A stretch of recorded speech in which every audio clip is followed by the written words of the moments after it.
Hi hello, ഇന്നൊരു home cleaning video ആണ് നിങ്ങളെ കാണിക്കാൻ പോകുന്നത്. ജൂലൈ ഓഗസ്റ്റ് 2 മാസം പൂർണ്ണമായിട്ടും വീടൊന്നും അടച്ചിടേണ്ടി വന്നു കേട്ടോ. അത് വേറൊന്നും കൊണ്ടല്ല, ബിബുക്കുട്ടന് വയ്യാതായി, പനിയായിരുന്നു. അതിന് തൊട്ടും പുറകെ എനിക്ക് പനിയായി. പിന്നെ ഹസ്ബൻഡ് അച്ഛമ്മയ്ക്ക് രണ്ടാമത് ഹാർട്ട് അറ്റാക്കായി. അങ്ങനെ ഹസ്ബൻഡ് ഹോസ്പിറ്റൽ വീട് അങ്ങനെയായി. അതിനുശേഷം എൻ്റെ അമ്മയ്ക്ക് കണ്ണിൻ്റെ സർജറി. ഇതെല്ലാം ഈ 2 മാസം കൊണ്ട് സംഭവിച്ച കാര്യങ്ങളാണ്. അപ്പോൾ വീട്ടിലേക്ക് വരാനോ വീടൊന്നും ശ്രദ്ധിക്കാനോ എനിക്ക് സാധിച്ചില്ല കേട്ടോ. തിരിച്ച് സെപ്റ്റംബർ 1 വീട്ടിലേക്ക് വന്ന് വീട് കണ്ടപ്പോൾ എനിക്ക് തലയ്ക്ക് ഭ്രാന്തായി. പോരാത്തതിന് നല്ലൊരു ഓണവും വരുന്നു. അപ്പോൾ എന്തായാലും വീട് നല്ല നീറ്റ് ആൻഡ് ക്ലീൻ ആക്കണമെന്ന് തോന്നി. അങ്ങനെ ഞങ്ങൾ ചിങ്ങമാസത്തിലേക്ക് ആടിയറുതിയാക്കി കേട്ടോ. ഇങ്ങനെ മുറ്റം എന്നും തൂത്ത് ഭംഗി കാണണം എന്ന് എനിക്ക് ഭയങ്കര ആഗ്രഹമുണ്ട് കേട്ടോ. പക്ഷെ തൊട്ടടുത്ത വീട്ടിൽ നിറയെ മരങ്ങൾ വളർത്തുന്നുണ്ട് കേട്ടോ. ആ മരങ്ങൾക്ക് ഞങ്ങളോടാണ് കൂടുതൽ സ്നേഹം. കായും ഇലയും ചുള്ളിയും എല്ലാം ഇങ്ങനെ തന്നുകൊണ്ടിരിക്കും.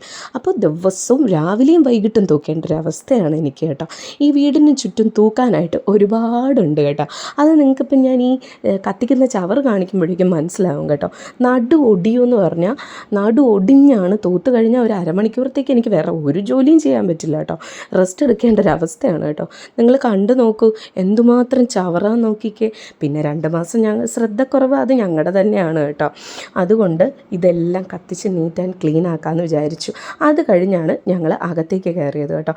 ഈ TV വയർ അങ്ങനത്തെ സംഭവങ്ങളും കാര്യങ്ങളൊന്നും എന്നെക്കൊണ്ട് തൊടിയിക്കില്ല കേട്ടോ. ഹസ്ബൻഡ് തന്നെ കേട്ടോ ക്ലീൻ ചെയ്യുന്നത്. അതിൽ എനിക്ക് സന്തോഷമേ ഉള്ളൂ. അതുകൊണ്ട് തന്നെ വേഗം ചോറും കറിയൊക്കെ വെച്ച ശേഷം ഞാൻ കിച്ചൺ തുടങ്ങി ഹാള് എല്ലാം തൂത്ത് തുടച്ച് ക്ലീൻ ആക്കുമായിരുന്നു കേട്ടോ. 2 ദിവസം എടുത്തു കേട്ടോ. എങ്ങനെ പോയാലും 2 ദിവസം എടുത്തു ഇതെല്ലാം ഇങ്ങനെ ഒന്ന് പഴയ രൂപത്തിലാക്കി എടുക്കാനായിട്ട്. പക്ഷെ ഇങ്ങനെ ഒന്ന് നമ്മുടെ നടു ഒടിഞ്ഞാലും നമ്മൾ ഒരുപാട് ക്ഷീണിച്ചാലും നമുക്ക് വീടൊന്ന് ക്ലീനായി കാണുമ്പോഴുള്ള സന്തോഷമുണ്ടല്ലോ, അത് ഒരുപാട് പേർക്കുണ്ടാവും കേട്ടോ. എപ്പോഴും ഇങ്ങനെ നീറ്റായിട്ട് ഇട്ടേക്കണമെന്ന്. പിന്നെ വേറൊരു പ്രത്യേകത ഉണ്ട് കേട്ടോ. എല്ലായിടത്തെയും പോലെ തന്നെ ഈ നീറ്റാക്കി ഇട്ടേക്കുന്ന സമയത്ത് ഒരു മനുഷ്യർ വരാറില്ല കേട്ടോ. ഒരു ഗസ്റ്റോ ആരും വരാറില്ല കേട്ടോ, ഫ്രണ്ട്സോ ആരും. പക്ഷേ എന്തെങ്കിലും അവിടെ അലങ്കോലത്തിൽ കിടന്ന് നോക്കട്ടെ, എല്ലാവരും ഓടിയെത്തും. അപ്പോൾ ഇത്രയേ ഉള്ളൂ. ടാറ്റാ ബേബീസ്.